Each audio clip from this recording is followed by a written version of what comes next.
I absolutely love hiking. I got into hiking at a very young age, and summer camp actually up in Maine, I got into hiking there. And I had this crazy idea when I was in college to hike from Mexico to Canada with two friends of mine, and we ended up doing it. In 1983, we left Mexico on April 1st, and we showed up in Canada on September 21st, and we did the whole Pacific Crest Trail. So when I got back from that, I decided to go for some other hiking adventures. And what's interesting about this book is that we didn't start out with any intention of hiking the Appalachian Trail. We actually went on a few hikes together with my newfound friend, Wayne Sear, and he had mentioned doing a hike of the Long Trail, which goes the length of Vermont. And we did that over a series of 3-day weekends. This started in 1985. And in the midst of that, one night in the tent, he said, "You do realize that we're on the Appalachian Trail, don't you?" And I said, "Yeah, but at this rate, it will take us 30 years to do it." And he said, "So what?" And I really didn't have an answer for that. So we started, and every year we picked out a different section, and that's how we did it. When we first started doing the AT, we picked out a section every year. We actually took turns. It's your turn this winter, it's my turn next winter, to pick out a section and figure out how many days we had and how to get there using public transportation, and then how to get back home again. And we did that for many years until we started running out of places to go, and the trail really started dictating where we were going to go. At the end, it was really just the southern part of the trail that we had left. So it was North Carolina and Georgia, and then we finished it in 2013. It started in 1985, so 28 years. Yes, fortunately, in the writing profession, I could carve out time to be away. Even when I was working for an employer, L.L. Bean, I worked for 19 years, and I worked on their catalog for 13. So I had vacation time accrued, and they knew I was going, and I'd come back and pick up where I left off as far as work was concerned. I wouldn't really consider it dangerous as long as you're paying attention to what's going on around you. I think that when you're out hiking, I wrote about it in my book as being like a hard drive. There are things that you have that you need to be aware of all the time. The weather, how much food you have, how many miles you have left to go, your clothing, if it's dry or not, that kind of situation. So there are 4 or 5 things that you have to be on top of all the time, but it's partly what you need to do to be independent out there. And I wouldn't consider it dangerous. I consider it a lot of fun. And there's a community of people that are generally hiking out on the trail when you are, depending on the time of year you're out there. So people kind of watch out for each other too. Ironically enough, we didn't encounter any bears until the last trip, when a mother bear literally dropped out of a tree about 50 feet away from me, came crashing down to the forest floor, and then ran between the two of us, and then yelled back for her 3 cubs up in the tree to have them come join her. And it was quite phenomenal to see. We were lucky. It could have gone a different way if we had gotten between them, but she orchestrated the whole thing, so we never felt endangered. And we saw one rattlesnake down toward the end of the trail as well, but generally no encounters with animals, other than the fact that when we hiked through Vermont, we came back to my truck to find that a porcupine had eaten all of the rubber components from underneath my truck. So we came upon a disabled truck, which made for a whole other part of the adventure that we hadn't planned on. The porcupines, apparently, now we know, love road salt. So the road salt covers the rubber is edible, everything went. The spark plug wires, the radiator hoses, the brake lines, the gas lines, the whole 9 yards. So I took a little bit longer vacation than I had planned on that year.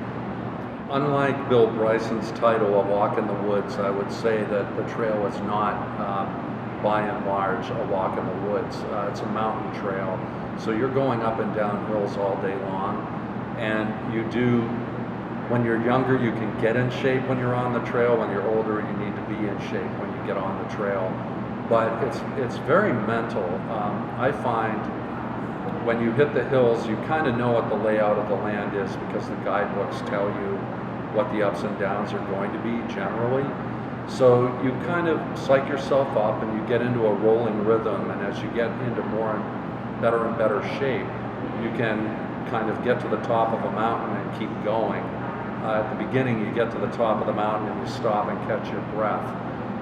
There was really only one time, it was probably about year 25, when I just hit the wall, and it's because I went into the trail tired, I went into the trip tired, and I didn't really recover from doing a hellacious amount of work, and so I was tired when I got there, and that set me up for a really bad mental time, and I really did consider and asked my buddy, I think I want to get off the trail, and he encouraged me to, let's just try to get to the top of the next mountain, and lo and behold, climbing that mountain, I found this reserve of energy that basically got me through the trip and us through the trip.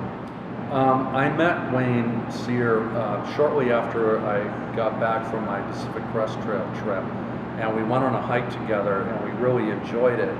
So we decided to do more hiking, and that's how this trip started.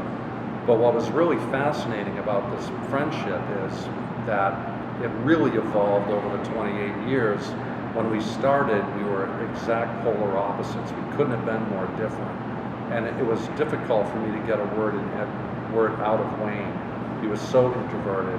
And over the years, the relationship grew, and we got to know each other's styles, and it became and is an incredibly strong and powerful friendship. And that was part of the really great things about the book, is that we both stuck with the friendship as much as we stuck with the hike. And because we did that, the friendship became a very powerful one and a lifelong one. It wouldn't have happened if either one of us had thrown in the towel early. Wayne fell down. We were scrambling up a rock embankment, and he fell down, hit his head pretty hard, probably had a concussion, and recovered from that in the tent. We called the tent the convalescent home that night. But he seemed to be fine, and we kept going, and that was really the only major mishap. There were a couple sprained ankles and things that we walked through, but by and large, we've been really healthy for the whole trip, which has been amazing. Well, that's also part of the preparedness theme that I was talking about, is that one of the things that you need to be constantly aware of is, what is the escape route? Not only if something happens to you, but what happens if you happen upon someone else who's in trouble? Do they know how to get out? So you're constantly, as part of the process, keeping track of where we're crossing roads, where are we crossing logging roads, are we crossing other trails that intersect with the AT? What is the out? If somebody gets hurt, how do we get out of here?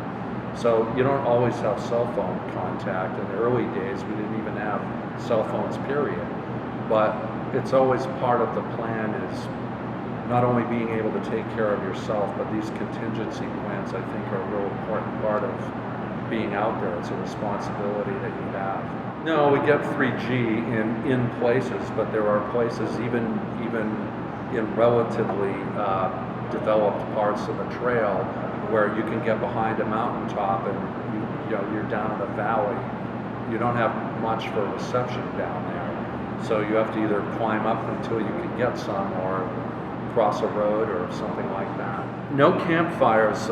Usually we try to time it so we have a tent spot. There are lean-tos along the way. We don't like to stay in the lean-tos for two reasons.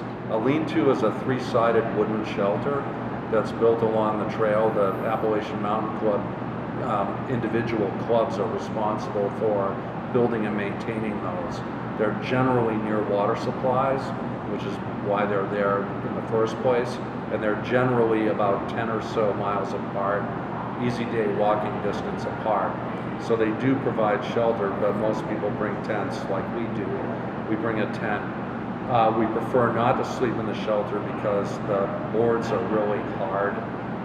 Even with an inflatable ground pad, it's pretty uncomfortable. The other thing is rodents have learned that people eat there, so why not be in the tent? So it's more comfortable.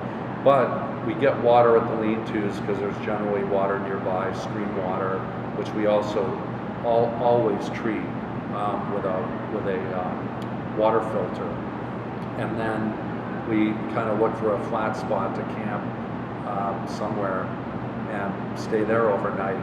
We bring our own food, obviously. We prepare foods, which is also an evolution. When we first started, it was largely oatmeal and Lipton cup of soup and ramen and that kind of thing. But now, thank goodness, there's a whole variety of ethnic foods that you can bring with you. So we have pesto and we have Thai noodles and that kind of stuff.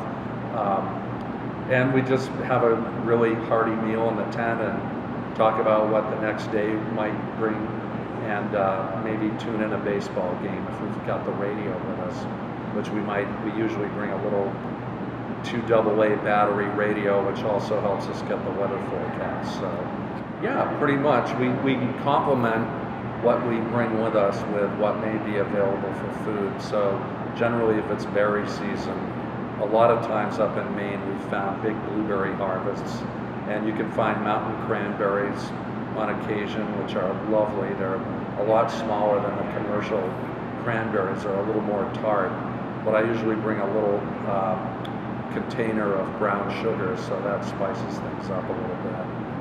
Oh my gosh, I'd recommend a hike on the Appalachian Trail to anybody. 4 million people visit the AT and hike at least part of it every year, which is a testament to the beautiful country that it traverses. And it's not always mountaintops.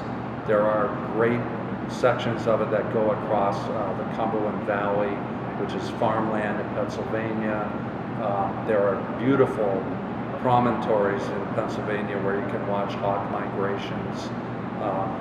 And there are woodland walks, particularly in New England, where you're walking on old mountain roads for an afternoon. And it's just really fun. You can design your own loop hike from the car to the trail and do a couple miles and loop back to your car. But I would recommend it wholeheartedly to anybody.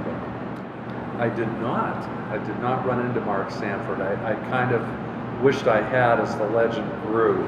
But we were almost always out in the fall. Toward the last probably decade we were out.